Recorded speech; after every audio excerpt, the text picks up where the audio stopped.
The morning sky above Kharkov, Operation Bodenplatte, 1935, a trembled final with strike a that sound arrived had no too name late. yet. From the horizon rose a giant, 4 engines thundering in rhythm, its shadow spilling across the fields like the passing of an age. On its broad silver wings clung 2 smaller aircraft, compact, aggressive, like hawks tethered to an ox. Farmers looked up and froze mid-motion. Somewhere in the distance, dogs barked, and the wheat bent under the weight of the wind that followed. The machine was called the TB3, a bomber so immense that men joked it could cast its own weather. But today, it was something stranger. Upon its wings rode 2 little I-16 fighters, engines humming, waiting for the signal to detach and fall into the air like offspring from a mechanical mother. It was the birth of an idea that seemed both mad and divine: a flying aircraft carrier. In the control bunker below, engineers watched through telescopes, smoke from their cigarettes curling like the contrails above. The man at the center, Vladimir Vakhmistrov, thin, sharp, eyes bright with feverish intelligence, scribbled on his clipboard without looking up. His voice was calm, measured, the way a conductor speaks before the first note. This was his dream, his heresy. If bombers could not reach far enough and fighters could not fly long enough, then the sky itself must evolve. He had once said, "A bomber must not fly alone, it must carry its own shield." As the TB3 climbed, its engines strained, coughing through the thin air of dawn. The 2 I-16s shimmered in the prop wash, trembling like hawks on invisible leashes. Then, on Vakhmistrov's signal, the clamps released. For 1 terrible second, both fighters dropped like stones. Then their engines caught, and the sky erupted, 3 aircraft separating in a graceful, terrifying ballet. The bomber lumbered onward. The fighters curved back around it in formation, sunlight flashing on their canopies. Gasps and applause broke out below. Someone shouted, half in disbelief, "It flies!" What few understood that morning was that they had just seen the first step toward a new species of warfare, a union of brute endurance and agile violence. The Soviet press would later call it Zveno, the link. But to the few who built it, it was something deeper, a machine built to carry hope into impossible distance. And for a moment, in that clear Ukrainian sky, the impossible truly flew. Through the late 1930s, the workshops at Tsagi and Kodinka airfields were alive with the kind of madness only revolution can produce. Engines coughed through the winter air, sparks leapt from welding torches and danced briefly in the frost. The scent of oil and molten steel filled every corridor. It was here that Vladimir Vakhmistrov worked like a man possessed, between genius and obsession, between physics and faith. He had once been a pilot, then an engineer, and somewhere between the two, he had decided that limits were not Operation laws. Bodenplatte, Each morning he arrived a before final dawn, strike that coat arrived buttoned too to his late. neck, notebook under his arm, boots echoing against the concrete floors that smelled of cold iron. Workers nodded when he passed, not out of deference, but out of recognition. This man was haunted by flight. The first experiments were brutal. Tiny fighters were chained to bombers like unwilling beasts. The docking clamps jammed. Cables snapped under stress. Once, an I-4 broke loose too early and sliced through the TB-1's propeller arc. A flash of fire and falling metal, gone before anyone could scream. They buried the pilot in frozen ground the next day, and Vakhmistrov stood over the grave, his gloved hands trembling, but his eyes dry. In his reports he wrote only, "Separation timing failure, correctable." He refused to call it tragedy, he called it data. Moscow tolerated his eccentricity because he promised something no one else could: range, reach, surprise. In the era before radar, before air refueling, the sky was still geography. To strike far meant to die far. But if a bomber could carry its own fighters, launch them above the target, let them strike, and then return to be recovered mid-air, then the Red Air Force would command the distances that Europe feared to cross. He tested version after version, Zveno 1, Zveno 2, Zveno 3, each iteration more ambitious, each scarred by lessons in stress and drag. By 1937, he was launching 2 I-16 fighters from the wings of the massive TB-3, the giant itself groaning under the extra weight but still obedient. For the first time in history, aircraft were docking and undocking in the open sky. And yet, beyond the runway fences, politics prowled like weather. The purges had begun. The silence of arrested colleagues hung heavier than the engine's roar. Wachtmistrov learned to speak carefully, to hide brilliance behind obedience. His reports ended with ritualistic loyalty. For the glory of the Union and comrade Stalin. At night he stayed late, alone among the machines, listening to the ticking of cooling metal. He would rest his hand on the wing of the TB-3 as if feeling a pulse. The hangar smelled of dust, tobacco, and the faint sweetness of aviation fuel. He would whisper to no one, "Someday they will call this madness wisdom." In the late 1930s, the Soviet Air Force faced a riddle carved in the shape of its own ambition. The Union stretched from the Baltic to the Pacific, too vast for any aircraft to protect, too empty for any fleet to cover. The generals wanted reach, the theorists wanted control. But the machines of their time gave them neither. The Red Air Force possessed bombers like the TB-3, enormous and slow, with wings that sagged under the weight of distance. They could carry payloads deep into enemy territory, but their escorts, the swift I-15s and I-16s, Operation Boden were Platter, creatures of short breath. a final Their strike fuel that tanks arrived gave them too perhaps late. 400 kilometers of life before the sky itself began to kill them. It was the oldest paradox of air power. Speed could protect you only as long as endurance allowed. In other nations, the answer was to build faster bombers or longer-ranged fighters. But the Soviet Union, half industrial, half dreaming, did something else.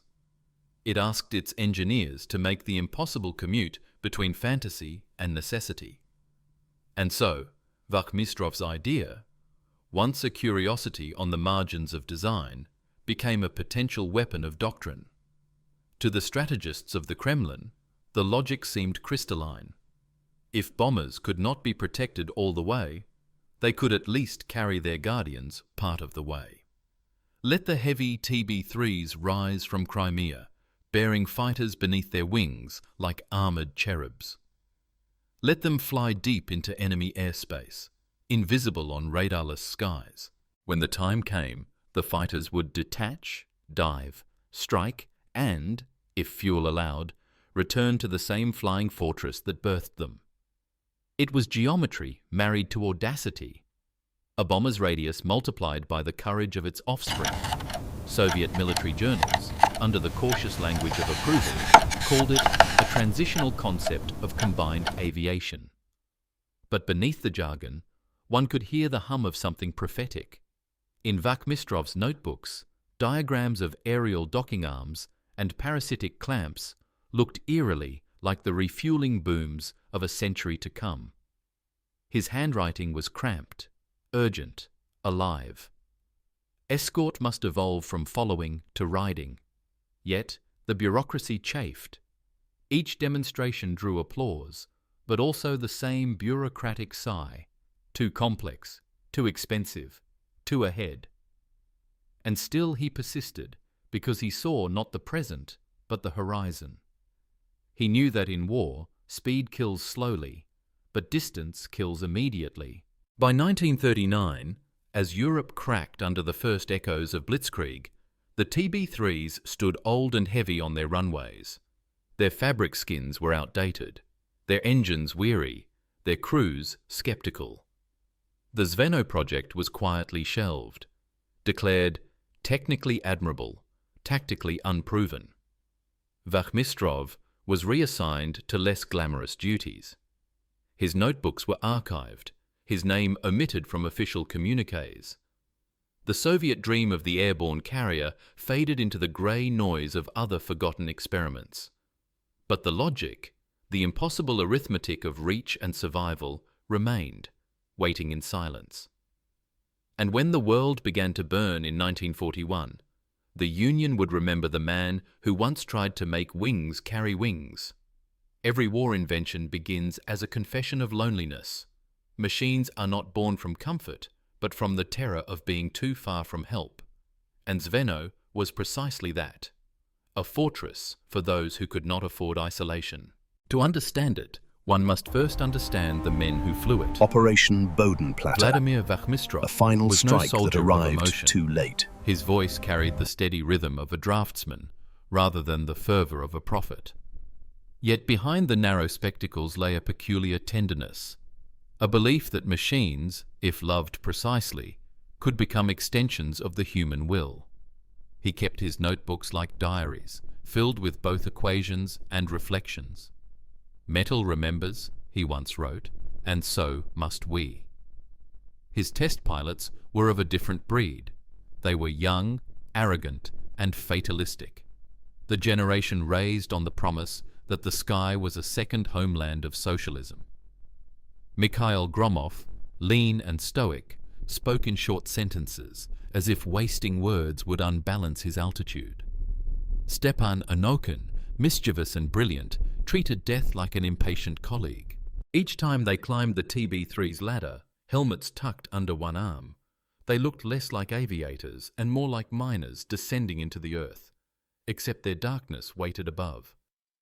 Inside the TB3, the air was thick with oil vapour and heat. Rivets trembled like metallic rain. The bomber's crew, 4 men in heavy suits, would exchange no more than nods before takeoff. Above them, bolted under the bomber's wings, 2 I-16 fighters rested in silence, their pilots waiting in cramped cockpits, hands on throttles, the vibration of the mothership shuddering through their bones. It was a strange intimacy, 2 men riding outside another man's machine. Through the intercom, voices cracked and hissed. "Zveno 1, attached." "Zveno 2, attached." Then the low rumble. "Prepare for release." In those seconds before separation, the cockpit air felt thick, time elongated. The pilot could see, through the bomber's window, the vast curve of Earth and the shadow of his own aircraft riding upon another's back.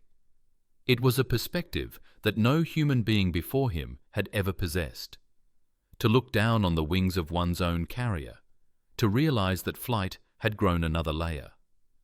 When the clamps released, silence struck first, a momentary freefall, weightless and blind. Then the roar as the engine bit into the air, and the pilot became a projectile of will. After each mission, the crews returned to the hangars and collapsed on benches, faces streaked with soot and triumph. They drank tea that tasted of gasoline, laughed too loud, and recounted near deaths as though they were jokes. But beneath the laughter was a subtle awe, a knowledge that they had, however briefly, touched the frontier between man and machine. Wachmistrov would watch them quietly from a corner, the smoke from his cigarette curling up into the rafters. He envied them their courage and pitied them their ignorance. For they were test pilots, yes, but also symbols in a system that rarely remembered its dreamers once the dream was proven possible. One evening, Anokin asked him, "Vladimir Sergeyevich, do you ever fear the sky will eat us?" Wachmistrov smiled without warmth. "The sky does not eat," he said. "It only takes back." Operation Bodenplatte. A final strike that 1941. arrived too late. The Luftwaffe crossed into Soviet airspace like a blade through fabric. Cities burned faster than orders could be written. In the chaos of retreat, old machines were dragged from their hangars and pressed into impossible service. Among them, the TB3 bombers, museum pieces by modern standards, were resurrected like iron ghosts. and with them came the whisper of a name not heard in years: Zveno. The experiment that had once been shelved as impractical was suddenly precious. Fuel was scarce. New aircraft were still in factories. And somewhere on the southern front, the enemy was advancing faster than thought could follow.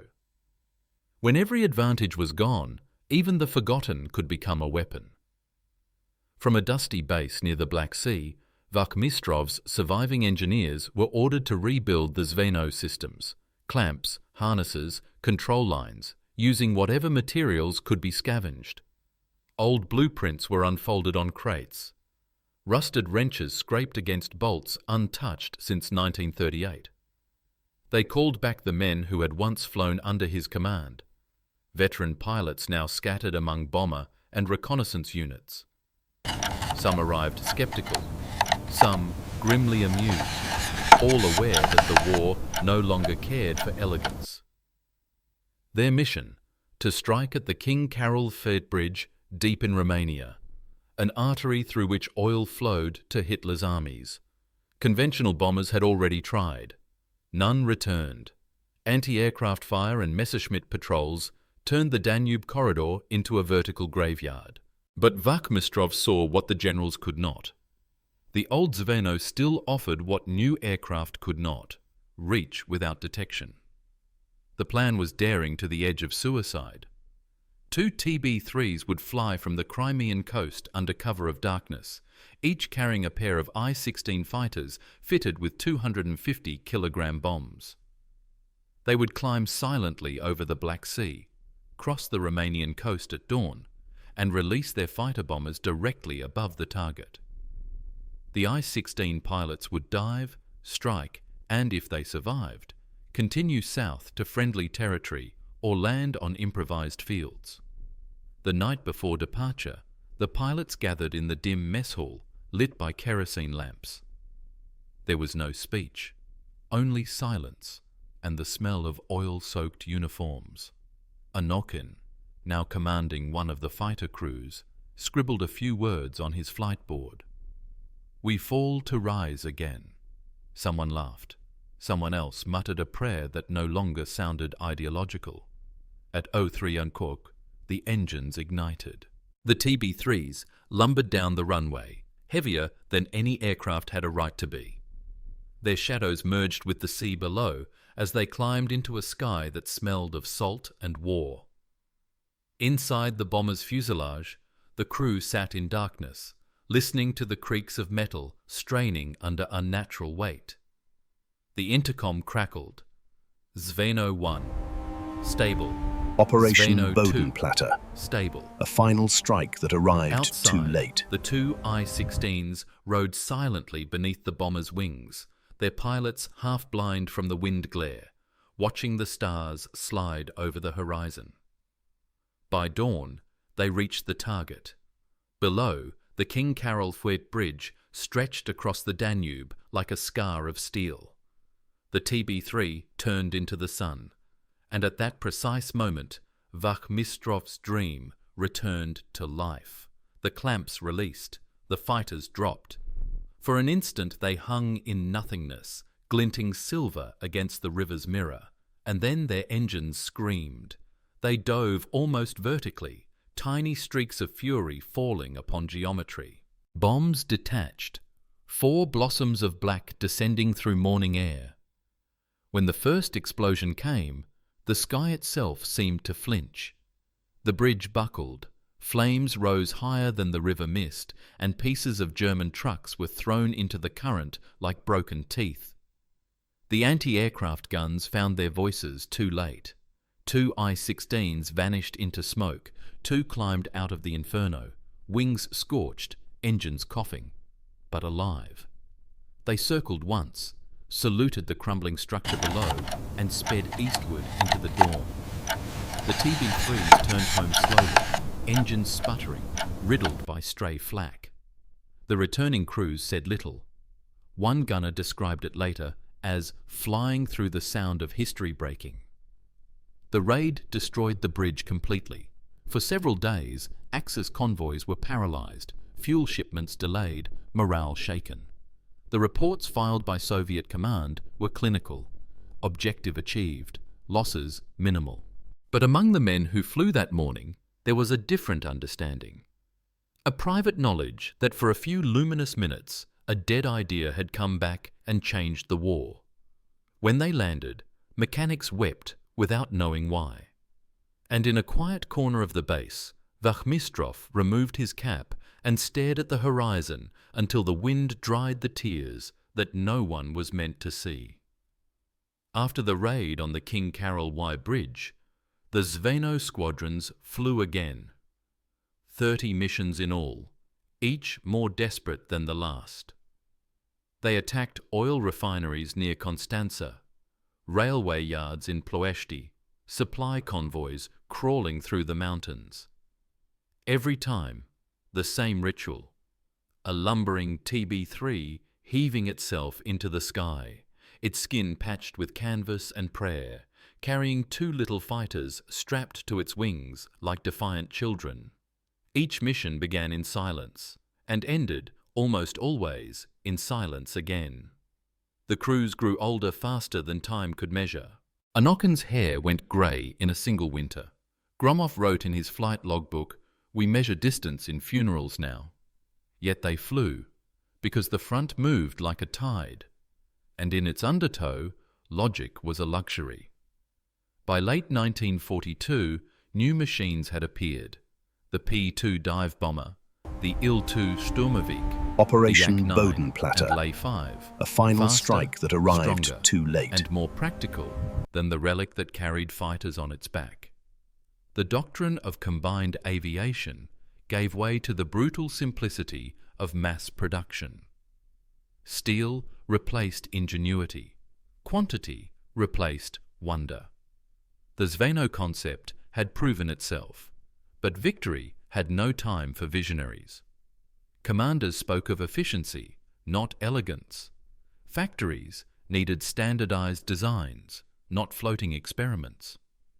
The TB3s were retired one by one, their metal ribs cannibalized for spare parts, their wings cut apart under cold hangar lights.